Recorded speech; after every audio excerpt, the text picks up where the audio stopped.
سورہ کہف آپ نے سنا ہوگا اپنے بڑوں سے کہ جمعہ کے دن سورہ کہف پڑھنا سنت ہے۔ حضرت رسول اکرم صلی اللہ علیہ وسلم نے اس کو پڑھنے کی ترغیب دی، اور آپ نے فرمایا کہ قیامت سے پہلے ایک بڑا خطرناک فتنہ ہوگا، ایمان پر ڈاکے ڈالے جائیں گے، دجال نکلے گا۔ اس دور میں بھی جس کو سورہ کہف یاد ہوگی وہ اس کے فتنے سے بچ جائے گا۔ ایک حدیث میں ہے کہ اگر تمہارے سامنے دجال آ جائے تو تم سورہ کہف کی ابتدا کی 10 آیتیں پڑھ کر کے اس کی طرف پھونک دو تو وہ ہوا ہو جائے گا، بھاگ جائے گا، اس کا فتنہ اس کا تم پر اثر نہیں ہوگا۔ سورہ کہف میں کیا ہے؟ 3 حیرت ناک قسم کے واقعات بیان کیے گئے ہیں۔ ایک تو ان جوانوں کا قصہ ہے جن کے اوپر پوری سورت کا نام سورہ کہف ہے، جو کسی زمانے میں جس طرح آج لوگ دوڑ رہے ہیں دنیا کی طرف، اس تیزی سے دوڑ رہے ہیں کہ اس کے بیچ میں ان کو کوئی بات موت کی کہنا ایسا ہے کہ جیسے دوڑتے ہوئے آدمی کے آگے وہ بریک سی لگ جائے، سپیڈ بریک، اور اس کو اچانک کہیں جمپ لگے اور وہ مر جائے، ایسا لگ رہا ہے۔ اسی طرح لوگ دوڑ رہے تھے، یہ چند جوان الگ ہوئے، انہوں نے کہا کہ ساری دنیا پاگل ہوگی تو کیا ہم بھی پاگل ہو جائیں؟ ان کے قصے دنیا میں مشہور ہوئے، یہاں تک کہ ہمارے آقا حضرت محمد عربی صلی اللہ علیہ وسلم دنیا میں تشریف لائے تو آپ سے بھی پوچھا گیا یہ غار والے کہف، غار، کھو، پہاڑ کے اندر چھپنے کی جگہ، یہ کیا مسئلہ ہے؟ یہ غار والے کون لوگ تھے؟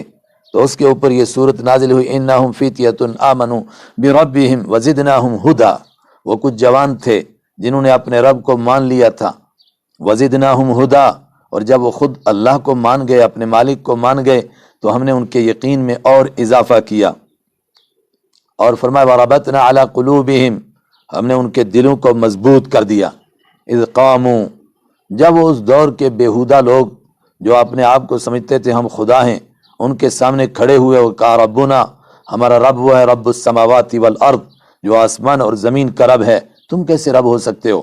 اس وقت میں ہم نے ان کے دلوں کو مضبوط کیا۔ ایک یہ غار والوں کا قصہ ہے، لیکن یہ کیسے خوش قسمت لوگ تھے، یہ کہاں واقعہ پیش آیا؟ ایسے ظالم لوگ کہاں تھے جو اپنے آپ کو خدا کہتے تھے؟ یہ کس دور کا قصہ پیش آیا؟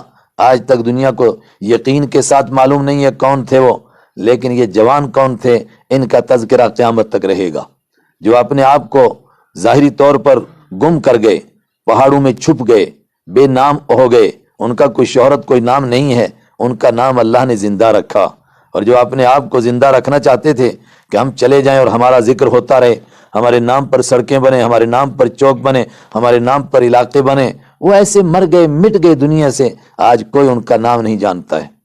ایک دوسرا قصہ پیش کیا حضرت موسیٰ علیہ السلام کا اور حضرت خضر کا۔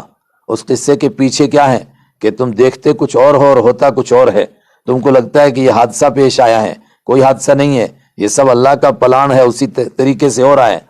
آپ سوچتے ہیں کہ ایک حادثہ ہوا، ہم ایک ٹیوشن سینٹر میں گئے، اتفاق سے وہاں ایک مولوی صاحب آ گئے، ہماری ان سے ملاقات ہو گئی، یہ حادثہ نہیں ہے۔ اس قصے میں بتایا گیا کہ یہ سب ایک منصوبے کا حصہ ہے، ایک پلان کا حصہ ہے، اللہ نے پہلے سے یہ سب کچھ مرتب کیا ہوا ہے۔ تیسرا قصہ وَيَسْأَلُونَكَ عَنِ ذِي الْقَرْنَيْنِ، ذو القرنین کا قصہ، ایک ایسا طاقتور بادشاہ جو ایک وقت میں مغرب کی طرف بڑھا تو بڑھتے بڑھتے وہاں پہنچ گیا کہ دنیا کا آخری کونا نظر آنے لگا، پھر مشرق کی طرف بڑھا تو وہاں پہنچ گیا، لگا کہ سورج یہیں سے طلوع ہو رہا ہے، مغرب کی طرف لگا یہیں ڈوب رہا ہے، پھر ایک اور طرف گیا اور دنیا کے انتہائی حصے پر پہنچ گیا۔ اتنی بڑی طاقت کا مالک، مگر اس کے باوجود وہ اپنے مالک کو مانتا ہے، اور یہ سب کچھ جو کر رہا ہے وہ صرف اس مالک کے لیے کر رہا ہے، اپنی حکومت بڑھانے کے لیے، اپنی دولت بڑھانے کے لیے نہیں کر رہا ہے۔ ان 3 قصوں کے بعد قرآن پاک نے یہ بات کہی جو میں نے آپ کو سنائی، قُلْ هَلْ نُنَبِّئُكُمْ بِالْأَخْسَرِينَ أَعْمَالًا، اے محمد عربی صلی اللہ علیہ وسلم، آپ ان لوگوں سے بتائیے تم کیا سمجھے، هَلْ نُنَبِّئُكُمْ بِالْأَخْسَرِينَ أَعْمَالًا، تمہیں کیا معلوم ہوا کہ دنیا میں نقصان میں کون رہتا ہے، کامیاب کون ہوتا ہے، دنیا میں بہترین کامیاب انسان کون ہے اور سب سے بدترین ناکام کون ہے؟ فرمایا تم کو نہیں معلوم، تم جانتے نہیں، تمہیں کیا معلوم ہے؟ انسان ترقی کرتے کرتے چاند پر پہنچا، ثریا پر پہنچ جائے اور کہیں آگے پہنچ جائے، قرآن کریم نے کہا یعلمون ظاہر الحیات الدنیا وہم عن الآخرۃ ہم غافلون، یہ جتنی محنت کریں گے اتنا جانیں گے کہ مرنے تک کیا ہوگا اور مرنے کے بعد کیا ہوگا، اس کے بعد کیا مراحل آئیں گے، وہ ان کو نہیں معلوم ہو سکتا ہے۔ فرمایا وہ میں بتاتا ہوں، حل انبئکم بالاخسرین اعمالا، کیا میں تم کو بتاؤں کہ کام کے اعتبار سے سب سے زیادہ نقصان والے کون لوگ ہیں؟ پھر خود جواب دیا، الذین ضل سعیہم فی الحیات الدنیا، یہ وہ انسان ہیں جن کی محنت دنیا میں ختم ہو گئی، دنیا میں کھو گئی، وہم عن الآخرۃ ہم غافلون، آخرت سے بے خبر رہے، پتہ ہی نہیں آخرت میں کیا ہوگا، مر کے کیا ہوگا، جو کچھ کرتے رہے، پڑھائی کی، LKG UKG اور نرسری، اور وہاں سے لے کر کے 20 سال تک گریجویشن کیا، اور پھر PG کیا، اور پھر اس کے بعد PhD کی، اور پھر پوسٹ ڈاکٹریٹ کیا، اور پتہ نہیں کیا کیا کیا، مگر سب دنیا ہی کے لیے کیا، مرنے کے بعد ہم کیا کریں گے اس طرف کبھی خیال ہی نہیں گیا۔ کہا یہ سب سے بڑے نقصان والے لوگ ہیں، اور ان کے سب سے بڑے نقصان کی کیا بات ہے؟ وَيَحْسَبُونَ أَنَّهُمْ يُحْسِنُونَ صُنْعًا، وہ مرتے وقت تک یہ سمجھتے رہتے ہیں کہ ہم کوئی بڑا کام کر رہے ہیں، مرتے دم تک ان کو لگتا ہے کہ ہم کوئی کمال کر رہے ہیں، شہرت ہوتی ہے، کوئی KS کر جاتا ہے، کوئی IS کر جاتا ہے، کوئی ڈاکٹر بنتا ہے، اس کے بعد اور بڑا ڈاکٹر بنتا ہے، MD کرتا ہے، اس کے بعد الٹا کر کے DM کرتا ہے، اور کوئی بڑی بلا بنتا ہے، تو لوگ سمجھتے ہیں یار کمال کر گیا، یار آپ نے تو کمال کیا، آپ اتنے بڑے آدمی بن گئے، لیکن مرنے کے لیے کیا تیاری کی اس کا خیال ہی نہیں رہا۔ یہ سب سے بڑے نقصان والے لوگ ہیں، اور ان کا سب سے بڑا نقصان یہی ہے، وَيَحْسَبُونَ أَنَّهُمْ يُحْسِنُونَ صُنْعًا، یہ خیال یہ کرتے رہے کہ ہم کوئی اچھا کام کر رہے ہیں، حالانکہ ان کو معلوم ہی نہیں کہ جتنے کام ہیں یہ تو ادھر ہی رہ جانے ہیں، یہ تو ساتھ جانے والے نہیں ہیں۔ کوئی بڑے سے بڑے عہدے پر پہنچا، پھر کیا ہوگا؟ کہا پھر مر جائیں گے۔ کوئی بہت بڑا بزنس مین بنا، بہت پیسے اکٹھے کیے، اتنے پیسے اکٹھے کیے کہ دنیا کا بلینئر اور ٹریلینئر اور پتہ نہیں کیا کیا بنا، تو کہا اب کیا ہوگا؟ کہا آگے مر جائیں گے، اور تو کچھ بھی نہیں ہوگا آگے۔ کہا میں بہت بڑا بادشاہ بن گیا، ساری دنیا کے اوپر میں نے تخت ڈال دیا، اب کیا ہوگا؟ کہا مر جائیں گے، اور کچھ بھی نہیں ہوگا۔ جب یہ ہونا تھا اور وہ کرتے رہے اسی دنیا کے لیے، وہاں کا آگے سوچا ہی نہیں، اس سے بڑا کوئی نقصان والا نہیں ہے۔ اور میں نے بات یہاں سے شروع کی تھی کہ قرآن پاک نے کچھ باتیں بیان کی، اس دور کے لوگوں نے ہم سے لاکھوں گنا اچھا سمجھا، ظاہر ہے وہ پہلے قرآن سمجھنے والے ہیں، لیکن دنیا جتنی ترقی کر رہی ہے وہ باتیں ہمارے سامنے نکھر کر آ رہی ہیں۔ آج جتنا بڑا طبقہ انسانوں کا صرف دوڑ رہا ہے اسی دنیا کے لیے، اور مرنے کا ان کو کوئی خیال نہیں۔ جب موت کا وقت قریب آتا تو اچھا یار موت بھی آ گئی، تو پھر کہتے ہیں پھر کیا کرنا ہے؟ کہ اب کچھ بھی نہیں کرنا، اب تو جو کرنا ہے وہ موت نہیں کرنا ہے، اب آگے قبر میں جانا ہے، یا کسی کو جل جانا ہے، یا کسی کو دریا میں ڈالنا ہے، یا کہیں پرندوں کو کھلا دینا ہے، یا کسی کو پانی میں بہا دینا ہے، اور کسی کو آگ میں جلا دینا ہے۔ اب کیا ہونا ہے؟ کہتے آگے تو وہی جانے اللہ، بس یہ یہیں تک تھا، آگے کا ہم کو معلوم نہیں ہے۔ یہ کتنے نقصان والے لوگ ہیں، قرآن کہہ رہا ہے ان سے بڑھ کر کوئی نقصان والا نہیں۔ لیکن آج ہم پوری دنیا میں جب ایک نظر ڈالتے ہیں تو کیا حقیقت میں ایسا نہیں نظر آ رہا ہے کہ ایک بہت بڑا طبقہ جو بیچارہ نرسری سے لے کر کے، میں نے کہا PG اور پھر PhD اور پھر پوسٹ ڈاکٹریٹ اور پتہ نہیں کیا کیا کچھ کیا انہوں نے، مگر وہ سب کا سب ظل سعیہم فی الحیات الدنیا، ساری محنت اس دنیا میں کھو گئی، گم ہو گئی۔ ان کی صلاحیت، ان کی قابلیت، ہر آدمی کے پاس استعداد، ہر آدمی کے پاس زبردست ذہن، وہ کس کام آیا؟ کہا بس اسی دنیا میں کھو گیا۔ ذہن کو استعمال کیا، بہت اچھی انگریزی بولنی سیکھی تو کیا ہوا؟ کہا وہ آگے کام ٹیچر لگا تھا کہیں پر، وہاں پڑھا دیا تو مر گیا، اس کے بعد کیا ہوا؟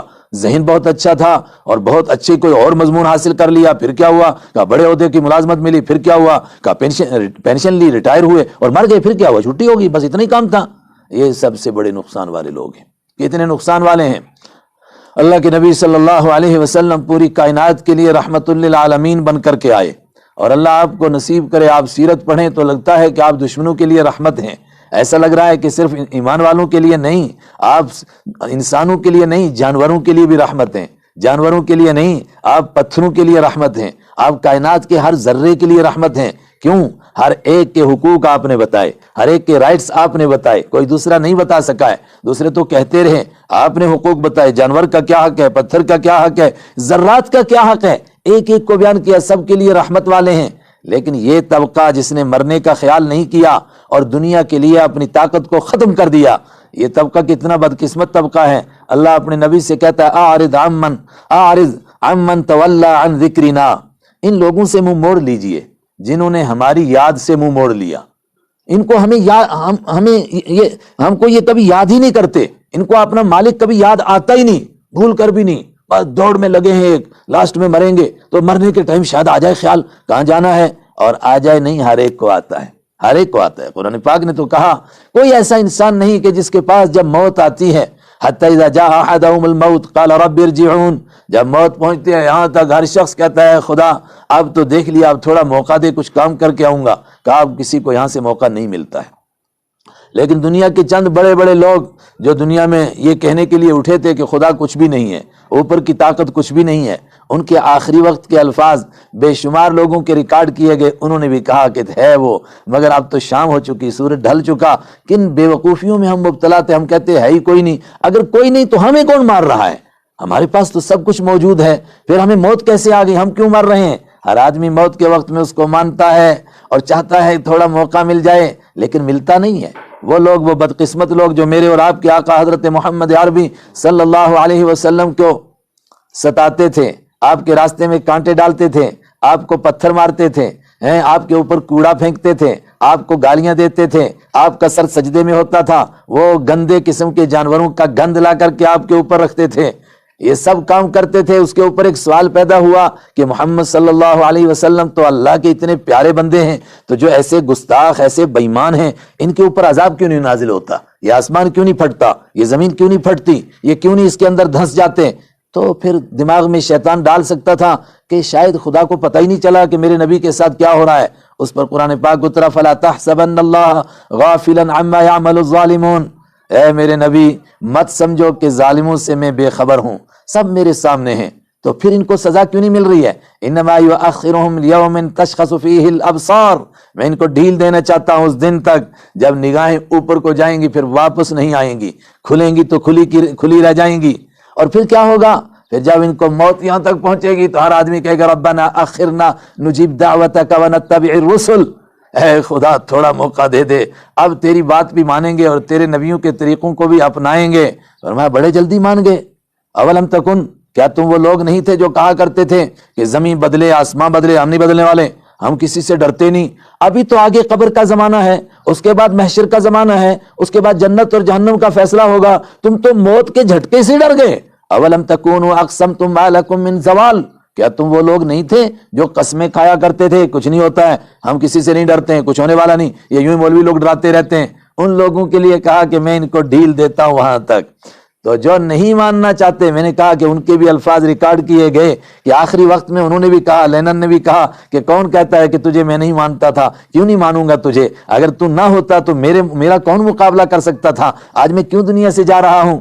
ان بدقسمت لوگوں کے لیے قرآن پاک نے عجیب بات کہی، حضور رحمت للعالمین ہیں، میں کہہ رہا ہوں ہر چیز کے لیے آپ رحمت ہیں، مگر ایسے لوگوں کے لیے کیا کہا، اعرض عمن تولی عن ذکرنا، اے میرے نبی ان کے لیے فکر نہ کرو جنہوں نے میری یاد سے منہ موڑ لیا۔ ان کو سب یاد آتا ہے، روٹی کپڑا مکان سب یاد ہے، ممی ابو دادا پردادا سب یاد ہے، بیوی بچے سب یاد ہے، اگر بھول گئے تو اللہ کو بھول گئے۔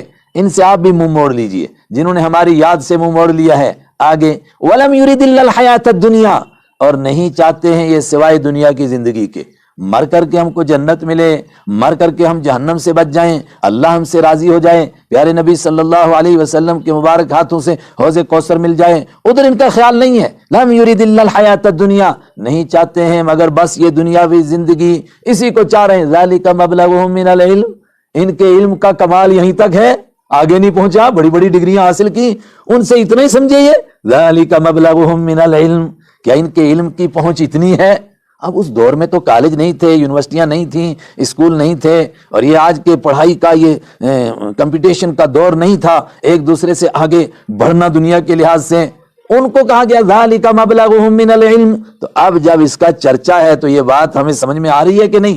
بلکہ اپنی آنکھوں سے دیکھ رہے ہیں کہ واقعتاً ایک آدمی کس طرح دیوانوں کی طرح اور پاگلوں کی طرح دوڑتا ہے، اس کی کمر کی بال گھس جاتے ہیں، اور بچے تو بچیاں بھی دوڑ پڑیں اس میدان میں، آگے مرنا بھی ہے، کہا نا ذالک مبلغہم من العلم، ان کے علم کی پہنچ یہیں تک ہے، اس سے آگے نہیں ہے۔ ایک ایسا طبقہ ہے، فرمایا ان کے لیے آپ کو بھی فکر مند ہونے کی ضرورت نہیں، اس لیے کہ ان کو خود اپنی موت یاد نہیں ہے، جب موت کا وقت آئے گا سب کچھ یاد آ جائے گا۔